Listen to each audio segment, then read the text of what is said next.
Que cherchent les dirigeants africains dans la palabre entre l'OTAN et la Russie? C'est le thème de notre forum de la semaine et nous en parlons avec Kokou Muntu Chamsi. Il est panafricaniste, analyste sur les questions d'économie et de politique. Avec nous également Idem Aokou, il est juriste, et notre troisième invité Sogoyou Kegewe, journaliste. Et pour cette seconde partie, vous téléspectateurs, vos analyses, vos SMS alimentent la discussion. Je vous rappelle le contact qui défile à l'écran, plus 228 96 46 10 31, plus 228 96 46 10 31. Et vous êtes déjà très nombreux à nous écrire. Nous allons relayer vos messages dans un instant. Le temps de finir notre discussion sur l'Afrique qui se préoccupe du conflit Ukraine-Russie, alors que sur le continent foisonnent les conflits. Et Kokou Muntu Chamsi, vous souhaitiez revenir sur le cas RDC? Oui, sur le cas de la RDC, parce que la RDC, on peut le dire ainsi, c'est si l'Afrique était un pistolet, la RDC serait la gâchette. C'est le poumon même de la richesse de l'Afrique. C'est là où viennent pratiquement toutes les matières premières les plus rares. Et on en découvre toujours et dans ce pays. Stratégique, voilà. Alors, comme le cobalt, le coltan. Voilà. Et les Occidentaux, je le dis ainsi parce que c'est eux, ils savent très bien que laisser ce pays se développer, c'est laisser l'Afrique se développer. Et ils font tout possible pour soutenir le Rwandais Paul Kagame, qui fout le bordel justement à l'est de ce pays. Et ce qui se passe et qui fait très mal, c'est qu'ils mettent la pression sur pratiquement tous les présidents africains pour les empêcher d'intervenir efficacement dans la résolution de ce conflit une fois pour de bon. Et quand on le dit, c'est très simple à comprendre parce qu'il n'y a que eux qui ont ce pouvoir-là aujourd'hui de dicter à nos présidents africains ce qu'ils doivent faire et ce qu'ils ne doivent pas faire. Maintenant, quand moi j'observe comment évolue le monde aujourd'hui, je vais vers l'Asie. Je vois qu'il y a des pays là-bas comme la Chine qui ont commencé par imposer le respect et la paix en négociant des accords de paix entre des pays qui ne s'attendaient pas, en faisant en sorte que des pays jadis bannis de certaines réunions et autres se retrouvent aujourd'hui pour justement ramener la paix. Les pays bannis, principalement par les États-Unis et l'OTAN.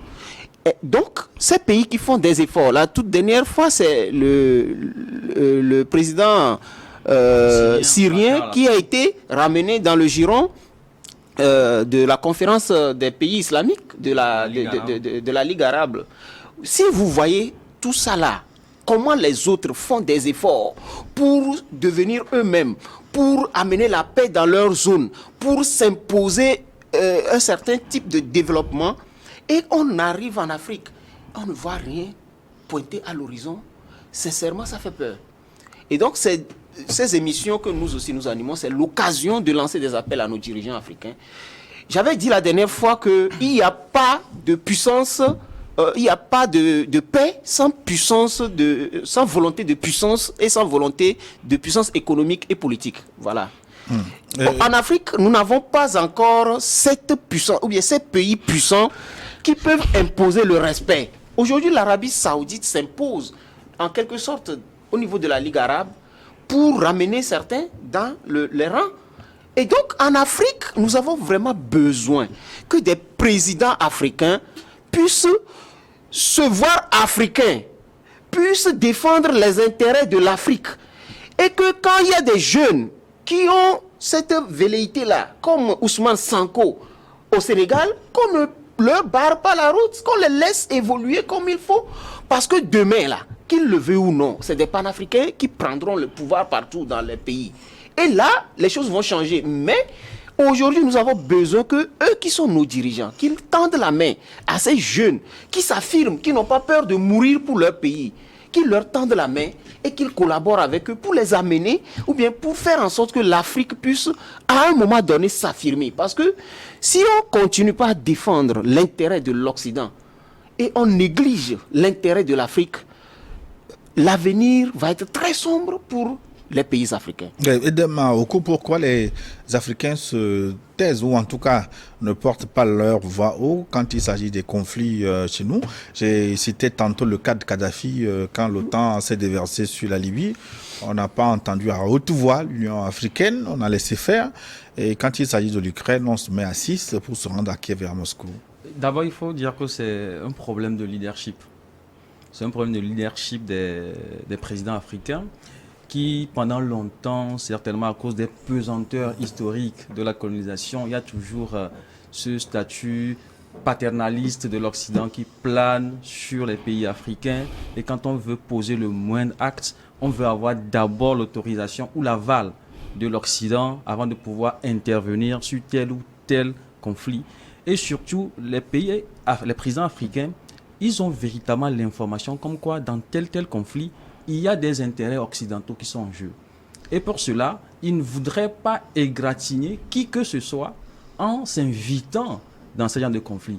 Quand on prend par exemple le conflit libyen, où il y avait une forte présence des Français et des Américains, le manque de leadership a fait que les présidents africains n'ont pas eu véritablement ce courage de pouvoir s'imposer dans ce conflit. Parce qu'ils savent quels sont les véritables protagonistes dans le conflit libyen.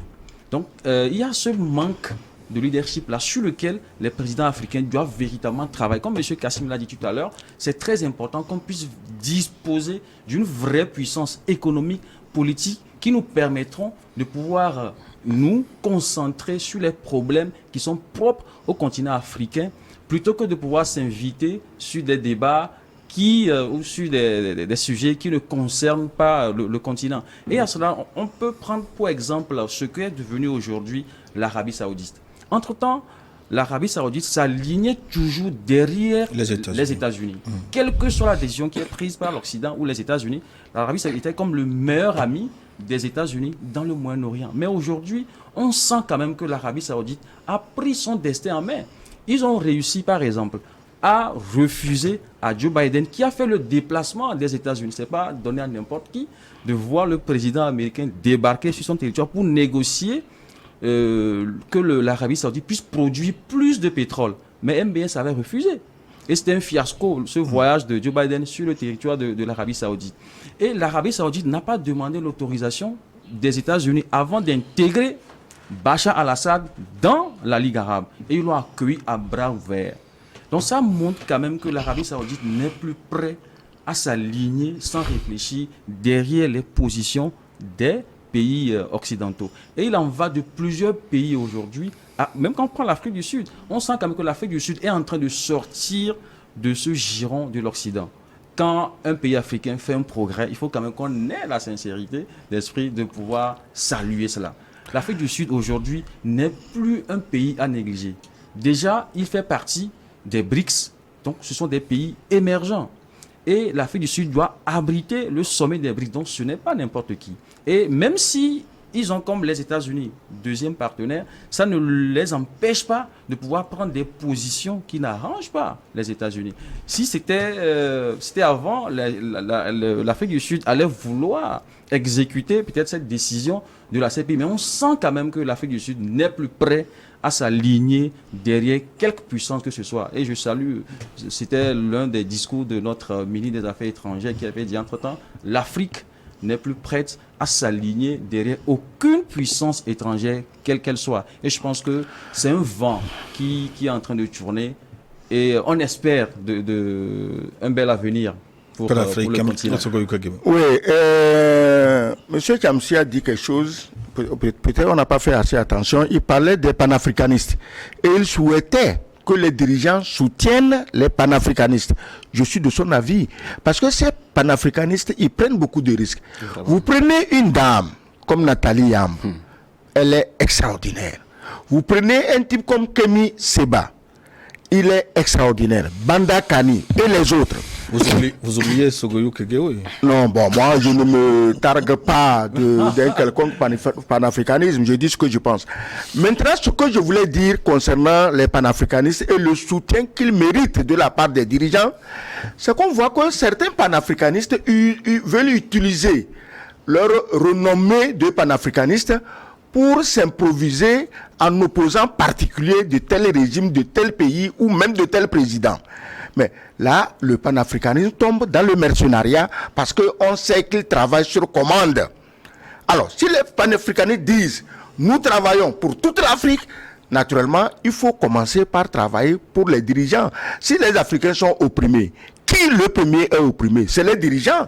C'est parce que les dirigeants sont opprimés qu'ils sont obligés de faire subir des choses impossibles à leur population. Si on ne voit pas ça, et on est là, c'est les présidents, c'est les ministres, non, ça ne marche pas.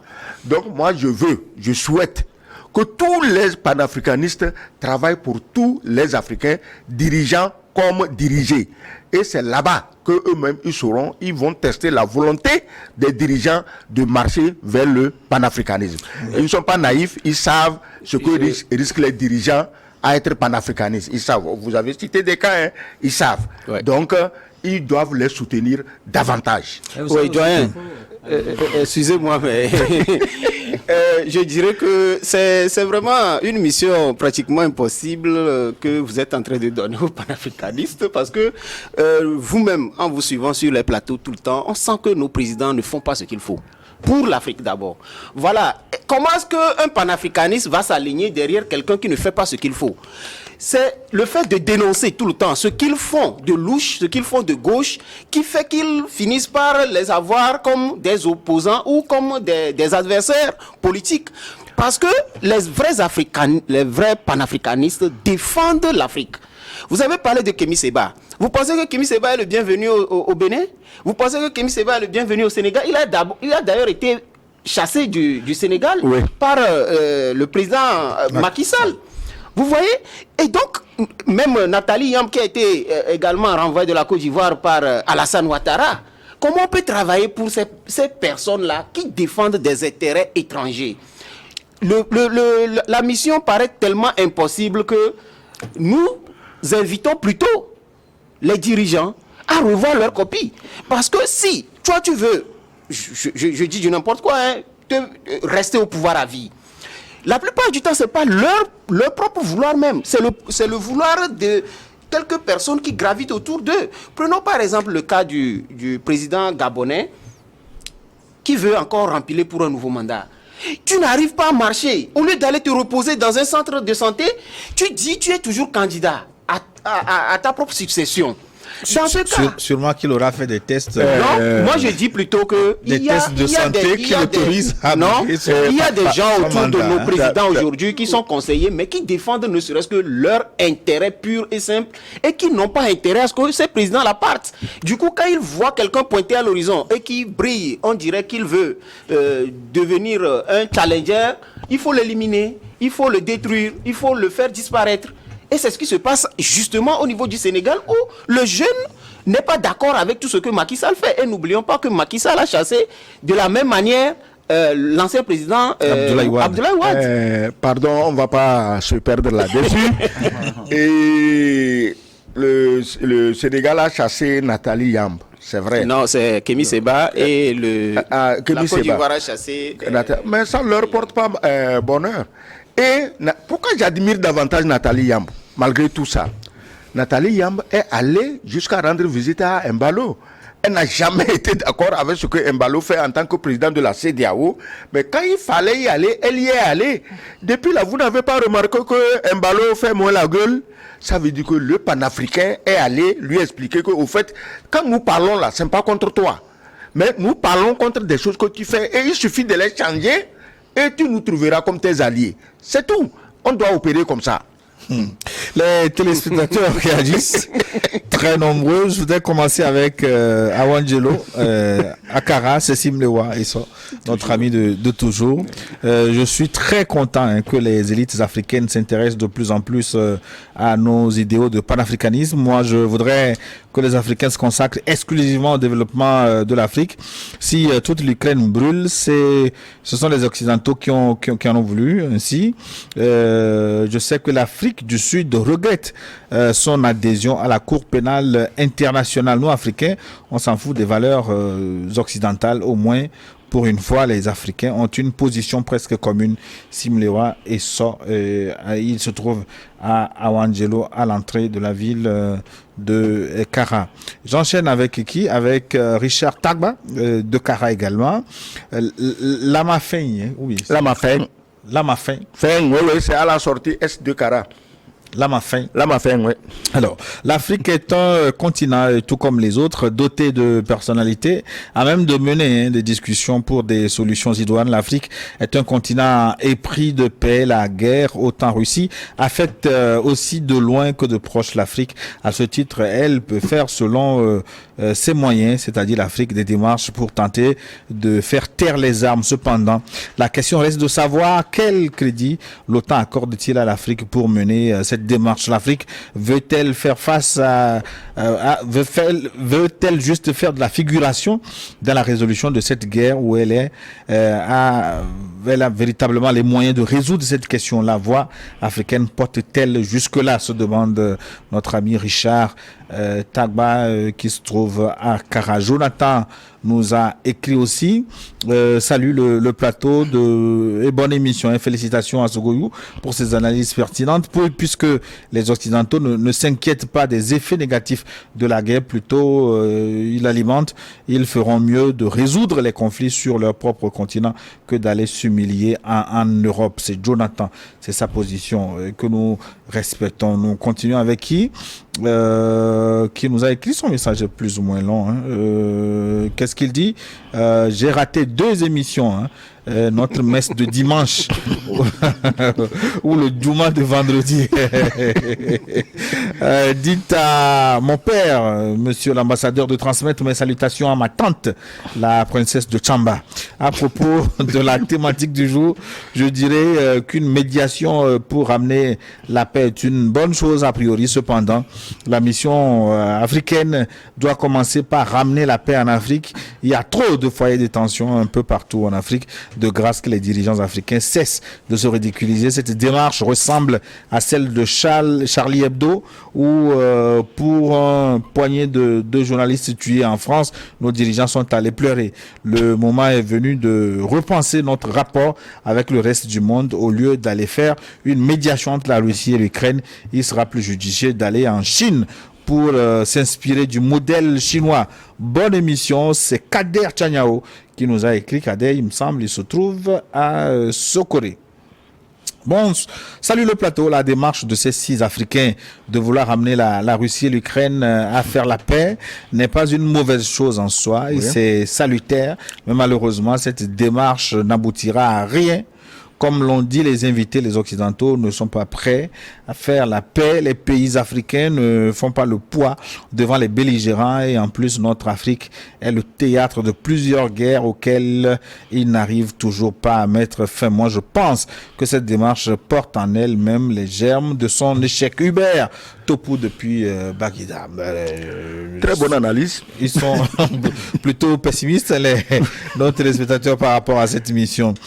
Touata de notre maintenant. Bonjour Gilles, bonjour à vos très chers et brillants invités, surtout chapeau au doyen Sogoyou qui toujours est à la défensive, hein, pour la cause africaine. La question ou l'inquiétude pour moi, qui les envoie pour la négociation? L'OTAN n'est pas loin de lancer un missile sur ses chefs d'État et après accuser Poutine car les Occidentaux cherchent à élargir et impliquer l'Afrique dans cette guerre alors que nos présidents émissaires reviennent éteindre les foyers de tension, surtout au Soudan. Touata, merci beaucoup.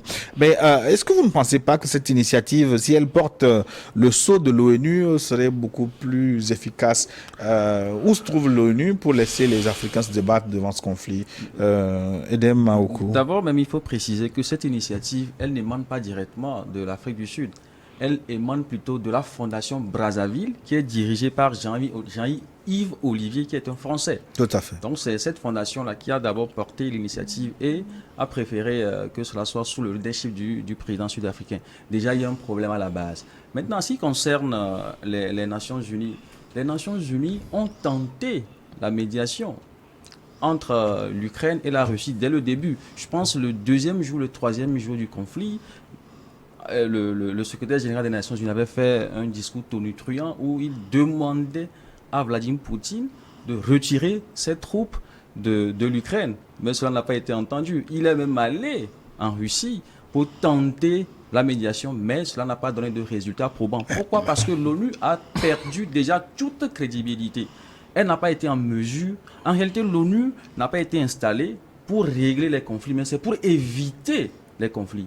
Si les Nations Unies n'ont pas réussi à éviter le conflit russo-ukrainien, lorsqu'il y avait déjà les velléités, normalement les Nations Unies allaient déjà se positionner pour empêcher que la guerre n'aille à ce niveau-là. Ils n'ont pas réussi à éviter le conflit. Donc ce n'est pas au moment où les combats commencent par s'enliser sur le territoire ukrainien que les Nations Unies réussiront à arrêter quoi que ce soit.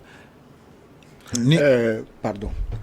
Moi, je crois que les Nations Unies sont disqualifiées pour négocier quoi que ce soit parce que depuis 2014 que les nazis ukrainiens de Zelensky massacraient joyeusement les Russes dans le Donbass, les Nations Unies n'ont rien dit. Ça va, notre cher Zelensky, le comédien, c'est lui qui égorge les Russes dans le Donbass, c'est très bien, on va l'encourager. C'est comme ça qu'on raisonne aux Nations Unies et en Europe.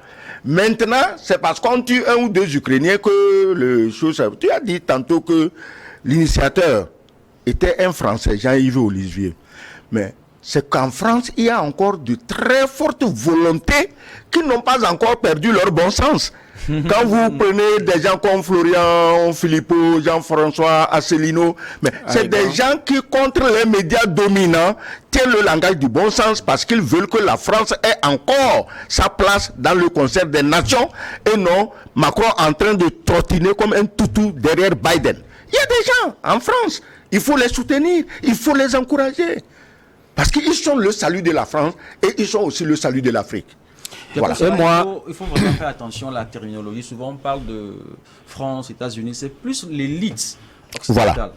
Donc, souvent, effectivement, qu'on mette quand même quelques précisions. Je suis d'accord. Oui, je suis d'accord. Pas créer de la xénophobie. Non, voilà, non, pas de xénophobie. Non. Si nous faisons quand même des précisions en disant l'élite occidentale, l'élite française, cela pourra quand même apporter quelques éclaircissements très importants. Mais moi, j'avais dit déjà sur ce plateau que, en fait, l'ONU est déjà mort. Et il va falloir faire son autopsie pour que l'organisation qui viendra en place, en remplacement, que cette organisation puisse faire le travail. Puisque l'ONU a été créée pourquoi en fait? Pour éviter justement les conflits entre les nations. Mais combien de conflits l'ONU a pu éviter? L'ONU n'a pas pu éviter que les États-Unis envahissent l'Irak, l'Afghanistan, qu'ils bombardent la Libye, qu'ils fassent ce qu'ils veulent en Yougoslavie, un peu partout. Les États-Unis font ce qu'ils veulent sans que l'ONU ne puisse bloquer les opérations. Alors, l'ONU, est-ce que c'est une organisation qui vit toujours ou bien est-ce que c'est une organisation qui est morte? Maintenant, l'ONU s'invite dans des conflits internes sur des questions qui apparemment ne les regardent pas vraiment. Par exemple, le cas de ce que même ils sont qualifiés de génocide au Mali. Oui. Mais, le présumé massacre de Moura, voilà, ou de Karma au Burkina. Où ils sortent un rapport dans lequel se trouve le GPS d'un site qui se trouve en RDC.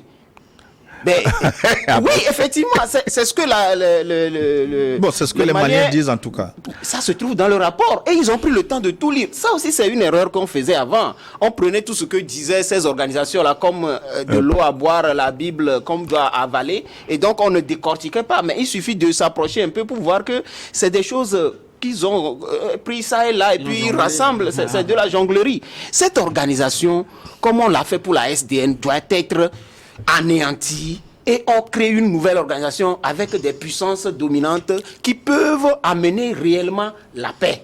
Si c'est vrai, si cette affaire-là, c'est quand même grave que dans un rapport de l'ONU, on trouve des coordonnées GPS qui ne correspondent pas à la ville de Moura, enfin la localité de Moura, mais plutôt la RDC, alors que le rapport indique avoir utilisé des données satellitaires. D'abord, j'ai déjà dit ici la dernière fois que ces puissances n'avaient pas le droit de filmer des choses par satellite dans des pays comme le Mali ou le Burkina à l'insu des dirigeants de ces pays. J'ai qualifié ça de banditisme international. Maintenant, l'ONU, mais c'est pas grave, puisque le Mali a donné à l'ONU un rapport avec des preuves. Comment les Français financent les terroristes, je ne les appelle même pas les terroristes, leurs mercenaires au Mali, où on leur parachute les armes, où on leur amène l'argent, où on leur... Des preuves. Dès que le rapport a été déposé à l'ONU, silence radio.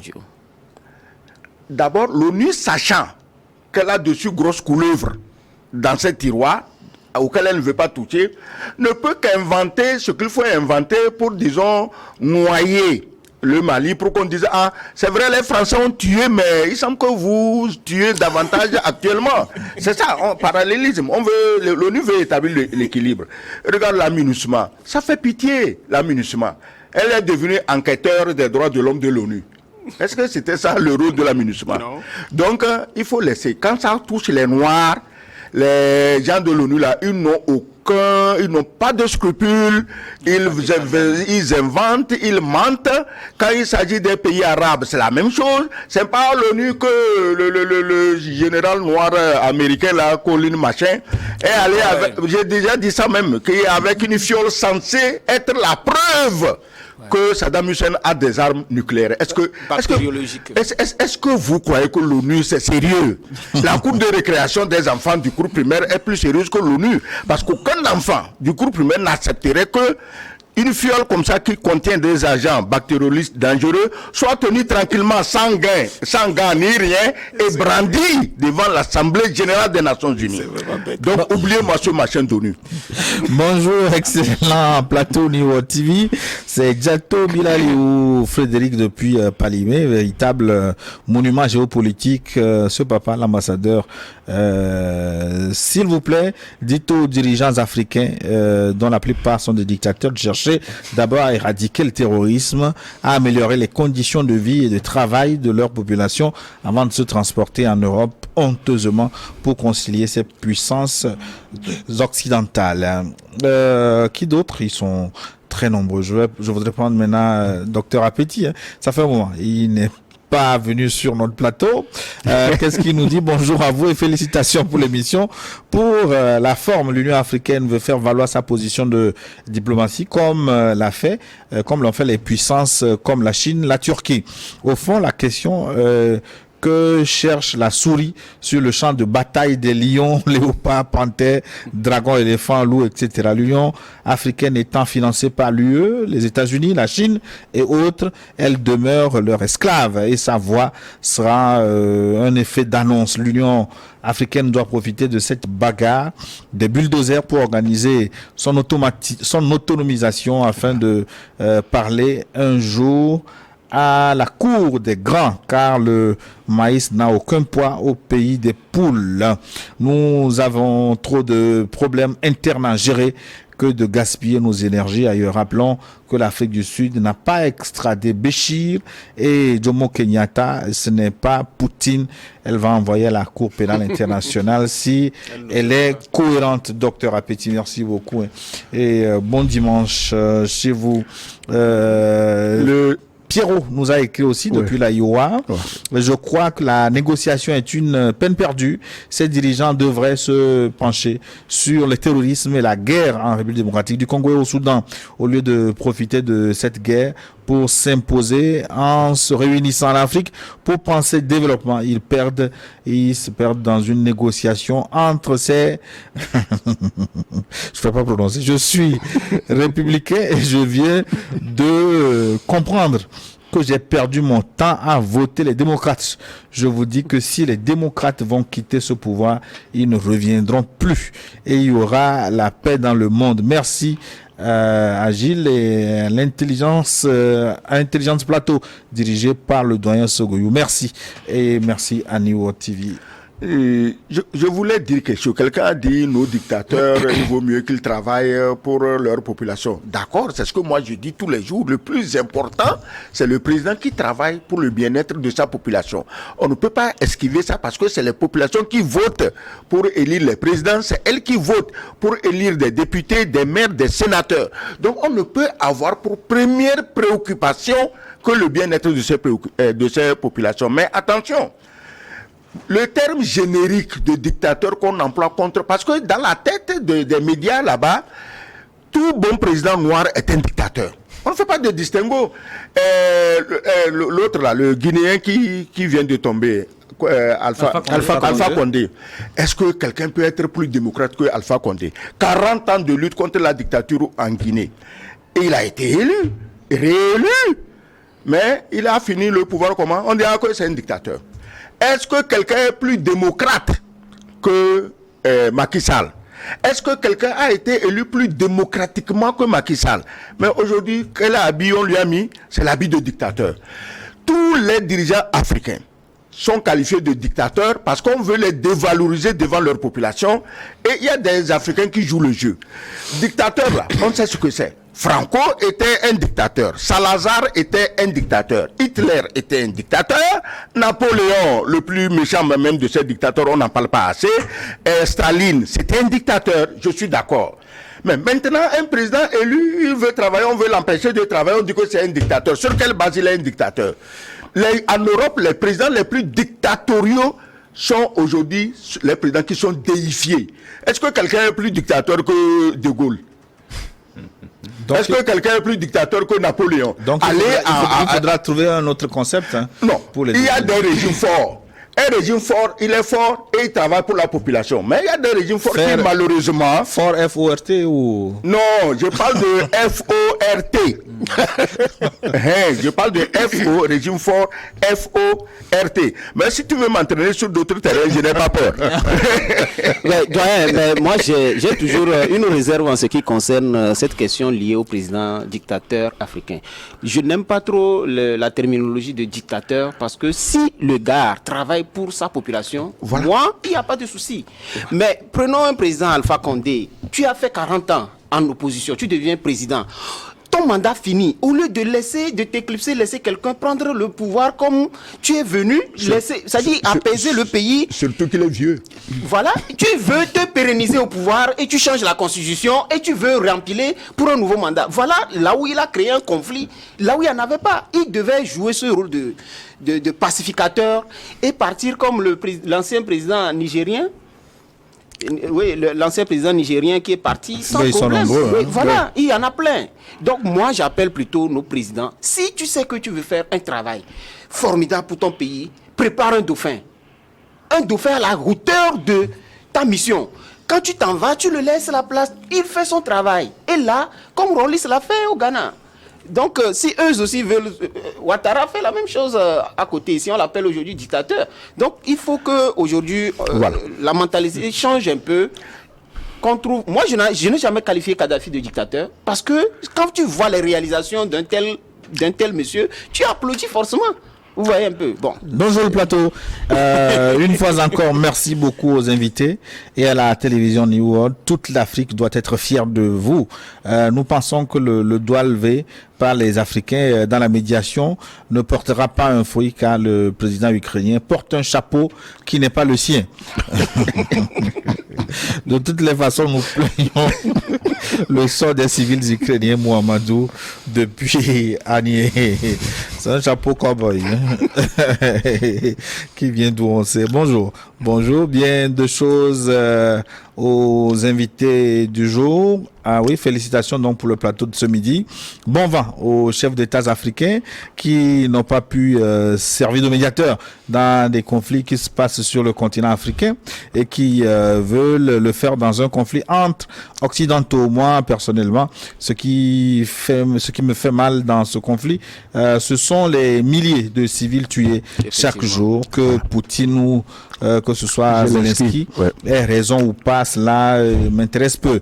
À quoi sert une négociation après des milliers de morts et des villes totalement rasées? S'il y a une négociation à faire, pourquoi ne pas le faire au préalable pour éviter tous ces morts? Ce qui me fait mal dans la guerre, c'est qu'on finit par s'asseoir à une table de négociation après des centaines de milliers de morts. C'est Ayesu Kankwe Maouli qui nous écrit depuis Afania. Merci de nous suivre depuis Afania dans le bas mono. Alors la suite maintenant qui nous a écrit. Bonjour Gilles, bonjour le panel. Ce sont les occidentaux qui envoient les présidents africains aller supplier Vladimir Poutine car le cas de la Chine n'a pas marché, ainsi que la proposition du Brésil. C'est vraiment dommage que nos dirigeants s'interfèrent dans cette affaire qui ne nous regarde nullement, car on n'a pas été avisé quand ces Occidentaux avaient décidé de planifier cette guerre contre la Russie. Et voilà qu'ils ont échoué, qu'ils veulent nous impliquer dans cette cause énigmatique. De toutes les façons, les objectifs de la Russie seront tous atteints, n'en déplaise aux Occidentaux, que ces présidents africains s'occupent du cas du Soudan de l'Est, de la RDC, de la Libye, de la Somalie et du cas du terrorisme en Afrique, dont les sponsors sont les Occidentaux, notamment l'OTAN et la France. Kantchebe de Sokoré. Mais est-ce que c'est vrai que ce conflit est si lointain et qu'il ne concerne pas l'Afrique? Est-ce que nous ne sommes pas directement touchés par ce conflit? Oui, nous sommes directement touchés. Et quand le conflit avait d'ailleurs démarré, on a vu la pénurie de céréales qu'il y avait en Afrique. Je me souviens, dans les 2 premières semaines, on avait du mal à trouver même du pain. Même ici au Togo, à Lomé, même à Agoué, il y a un conflit qui se déroule sur le continent européen, mais nous avons des répercussions directes sur le continent africain et même dans notre pays, le Togo. Donc le continent africain est directement touché par le conflit. On l'avait dit à l'entrée de l'émission, la Russie et l'Ukraine représentent à toutes les deux près de 60% des céréales du monde. C'est pour cela qu'on les qualifie même de grenier du monde. Donc si jamais le grenier qui alimente le monde entier prend feu, automatiquement, nous autres qui sommes les bénéficiaires de ce grenier-là, nous allons en souffrir. C'est pour cela qu'il était très important que l'Afrique aussi puisse porter sa voix auprès de ces deux protagonistes pour que le conflit soit réglé dans les plus brefs délais, afin de pouvoir éviter les conséquences dramatiques que cela pourrait avoir sur le continent. Il est certes vrai que dès le début, la Turquie avait réussi à tenter une médiation pour faciliter le transport des céréales. Cela a marché. C'est vrai que récemment, la Russie avait menacé de quitter l'accord, mais aux dernières nouvelles, elle a accepté de pouvoir continuer l'accord. C'est déjà une bonne nouvelle pour le continent africain. Et nous espérons que les autres médiations qui sont programmées vont pouvoir apporter des résultats probants. Il y a la Chine qui s'est proposée, il y a le Brésil aussi qui s'est proposé, et même l'Arabie Saoudite, récemment lors du sommet de la Ligue arabe, où ils ont invité le président ukrainien Volodymyr Zelensky à ce sommet, également proposé être médiateur sur ce conflit. Nous espérons véritablement que cela pourra apporter des résultats. Moi, je m'attendais à un grand sommet africain, sommet des chefs d'État pour réfléchir sur comment trouver des alternatives. S'ils veulent faire ce sommet de céréales en Afrique, s'ils veulent faire comment développer le blé sur nos continents. Ouais, s'ils veulent faire ce sommet, il faut qu'ils tendent la main à la Chine, à l'UE, pour donner l'argent du sommet. Tu comprends, non? Donc, personne n'est prêt à donner l'argent pour ça. Maintenant, quelqu'un disait pourquoi c'est si loin et c'est si proche. Mais je voulais tout simplement dire qu'à l'ère des armes hypersoniques, des armes qui font 30 000 km/h ou plus, aucun pays n'est trop loin de l'autre. Regarde, aujourd'hui, la peur panique des Occidentaux, c'est quoi? On a vu des bateaux russes qui longeaient les côtes de la mer du Nord. Les sous-marins. Tu sais pourquoi ils ont peur? Ça, ils passent là-bas tous les câbles de télécommunication. Si la Russie était comme les autres et faisait péter ses câbles comme les autres ont fait péter son gazoduc, mais c'est vrai, c'est en mer du Nord. En réalité, en quoi ça nous concerne? Mais malheureusement, même nos câbles sous-marins sont connectés au même système. Gilles, tu risques de te réveiller un matin, tu vas courir chercher le vieux téléphone à câble de ton papa pour pouvoir appeler quelqu'un. Le reste, ça ne marche pas. Donc, personne n'est trop loin. C'est pourquoi quand je regarde certains médias en Europe et en France, mais quand ils parlent de la guerre en Ukraine, c'est comme si l'Ukraine se trouvait en Papouasie-Nouvelle-Guinée. C'est tellement loin d'eux qu'ils amènent des généraux très savants pour épiloguer sur ceci, pour épiloguer sur cela. C'est pas sérieux. Aujourd'hui, nous sommes pratiquement dans le même navire. Qu'on soit ennemis ou amis, nous sommes très proches. Maintenant, les histoires de blé, tu l'as souligné tantôt. comment la Russie est devenue première productrice de blé aujourd'hui? C'est parce qu'on lui a fait un embargo en 2014. Ils ont eu fait, ils se sont mis au travail. C'est nous, les Africains, même quand nous avons fait, on ne se met pas au travail. On reste là à gémir, à nous lamenter et on n'accorde même pas d'importance à nos ruraux qui travaillent pour nous nourrir. Donc, je crois que toutes les sanctions doivent nous amener à produire davantage. Le Burkina produit du blé. Dis-moi, ce qui pousse au Burkina peut pousser au Togo, au Ghana, au Bénin, au Nigeria. Ça peut pousser. Ce qui pousse là-bas peut pousser dans nos pays ici. Mettons-nous au travail et laissons ces blancs dans leur querelle. D'ailleurs, la fameuse mission, vous savez que quand le blé avait des problèmes, qui on a envoyé? Macky Sall. Il est allé et il demande à Poutine d'amener du blé pour les Africains. Mais quand les navires ont été libérés pour envoyer du blé, ils ne sont jamais venus en Afrique. En Europe. Ils sont allés nourrir les Européens. Mais dans l'imaginaire collectif européen, c'est seulement les Africains qui ont faim. Serge, du camp de police à Lomé nous a écrit. Merci beaucoup, Serge, pour votre message. Il rejoint à peu près ce que les autres ont dit, que les Africains s'occupent de l'Afrique. Bonjour le plateau, vraiment, vous donnez des éclaircissements sur le problème ukrainien. Biden est le vrai instigateur de cette guerre. Comme il arrive à liquider les armes, la médiation de l'Union africaine est inutile en Ukraine. Il y a des problèmes en Afrique et l'UA est inexistante. Il faut que l'UA arrête de nous distraire. Merci, Monsieur Kegwe, pour votre franchise. C'est Bekendi depuis Kara. Quelques minutes encore. Bonjour. Un mot sur Biden. Les présidents africains veulent faire quoi dans cette guerre? Donc, ils ont fini de résoudre les problèmes de l'Afrique et maintenant, il ne leur reste que ceux des autres. Vraiment, félicitations et à vous, messieurs les chefs d'État d'Afrique. Vive l'Afrique, c'est Odadje qui nous écrit depuis Badou. Merci de votre fidélité tous les dimanches. Yao a écrit aussi Dagwe. Merci d'avoir invité des vrais analystes sur la géopolitique. La médiation africaine a échoué d'avance pour n'avoir pas bien identifié les vrais belligérants de la guerre russo-ukrainienne, comme l'ont si bien dit les invités au panel. Moi, personnellement, ce sont vos débats de dimanche que je suis sur votre chaîne à cause de la qualité des analystes. Pourquoi ne pas les inviter sur vos émissions, notamment de la semaine? Certains invités de cette émission viennent étaler leur ignorance sur la chaîne. Cela ne fait pas honneur. C'est Yao qui nous a écrit Dagwe. Nous respectons, nous, tous les points de vue, qu'ils nous plaisent ou non. Bonjour Gilles et à tes invités. L'Afrique doit d'abord régler ses problèmes de mercenaires en Afrique, du Sahel en RDC, en RCA, que l'Afrique pense à son développement. Zelensky est un comédien qui joue avec son pays. L'Occident et l'Amérique de Joe Biden ont atteint leur apogée et leur déclin s'annonce. Poutine gagnera certainement cette guerre pour renverser la tendance. Merci et bonne émission. C'est God's Way depuis Adido Gomez Segbe. Je voudrais apporter un élément tout très à fait. rapidement. Ouais.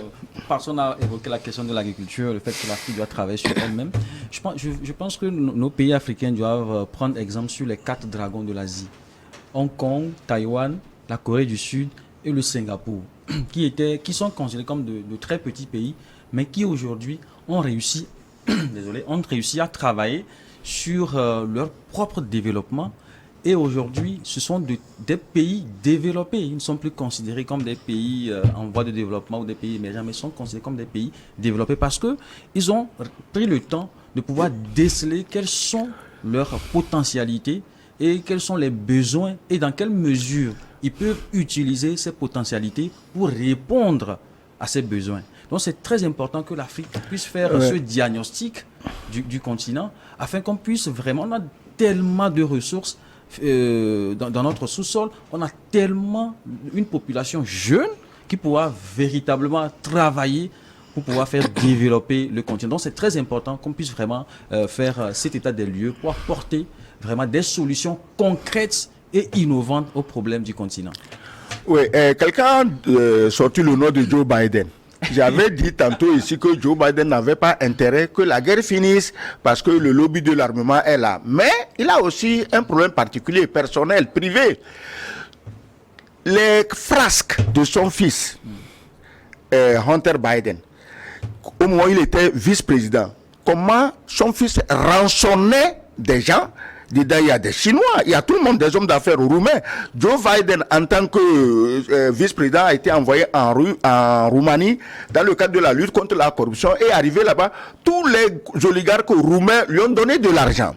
Donc, aujourd'hui, les frasques de Joe Biden, vice-président, et Joe Biden, fils, sont tels que c'est comme un Poséidon. Tu as déjà entendu parler de Poséidon? C'est le missile, la bombe missile russe qui, si elle explose dans la mer, fait monter des vagues jusqu'à 500 mètres. Joe Biden est assis sur un véritable Poséidon à la Maison-Blanche parce que tant que la guerre dure, il peut échapper aux poursuites dans l'affaire de son fils et de lui-même.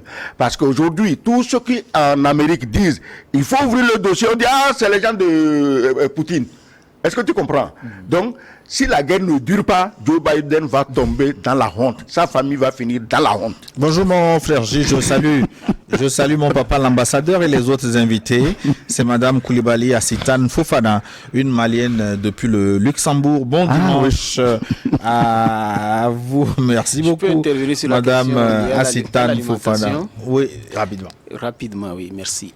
Moi, cette question de dépendance de l'Ukraine et de la Russie, ça me fait très mal parce que l'Afrique, c'est le plus gros continent. Près de 40 millions de kilomètres carrés, avec plein de sols très riches qu'on peut développer et cultiver. Moi, j'invite plutôt nos pays, nos présidents africains, encore une fois, à mettre un accent particulier sur l'agriculture au lieu de faire du folklore. Pour nos présidents, l'agriculture, c'est un discours. Mais nous voulons des actes, nous voulons des actions. Il ne suffit pas de mettre des fonds dans des banques pour que quelques individus puissent en accaparer et aller construire des villas pour dire qu'on développe l'agriculture. Il faut du concret aujourd'hui. On peut produire des millions et des millions de tonnes et nourrir tout le monde entier si on le veut. Le message est passé. Il nous reste 1 minute. Monsieur Sogoyou, on vous a posé une question.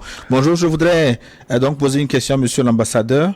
À cette allure, la contre-offensive annoncée de l'Ukraine, est-ce que c'est un leurre ou une réalité? Oumar de Bouaké en Côte d'Ivoire. Non, j'ai dit que la contre-offensive, Poutine les attendait pour leur casser les reins définitivement, une bonne fois pour toutes. Vous regardez, eux-mêmes, ils sont toujours en pleine reculade. Aujourd'hui, c'est telle arme qui manque. Maintenant, on en est au F-16, qui aussi sont des avions dépassés, qui ne tiendront pas devant les Sukhoi et les MiG de Poutine. Donc, à mon avis, je ne suis pas militaire. Bon, si tu veux écouter des contre-vérités, tu peux écouter LCI. Je ne suis pas militaire. Mais je dis qu'il n'y aura pas de contre-offensive. Sinon, en réalité, la contre-offensive, elle a déjà commencé. Mais comme les forces ukrainiennes sont toujours en pleine reculade, ils n'osent pas dire que c'est notre offensive promise. C'est elle qui est en train de se dérouler comme ça. C'est tout. Bonjour Gilles Bokor, aux invités, aux éminents invités, surtout au doyen Sogoyou. Les pays africains doivent se réveiller, se ressaisir et doivent fédérer leurs énergies pour le développement du continent. C'est Théo Carré, le prince d'Agomé, Glozou, qui nous a écrit. Et on produit le riz à Gomé Glozou. Oui, tout à fait. Un bon riz. Ouais. Merci à nos invités pour avoir animé ce débat. Tchamti Montou Kokou, merci d'être passé. C'est un plaisir d'être là. Et le baptême de feu de notre cher ami Edem Maokou. Merci beaucoup, ça a été un réel plaisir. Mission accomplie, non, l'ambassadeur? Bon, écoutez, oubliez tous ces gens. Moi, je m'adresse à Tchamsi. Il semble qu'il est le président des éleveurs de cochons du Togo. Invite-nous une fois autour d'un bon boulet de cochon. Merci, doyen. Je ne manquerai pas. Akleso Pignala, c'est la réalisation de notre forum. J'ai eu du plaisir à vous présenter. À très bientôt pour notre sujet. Merci.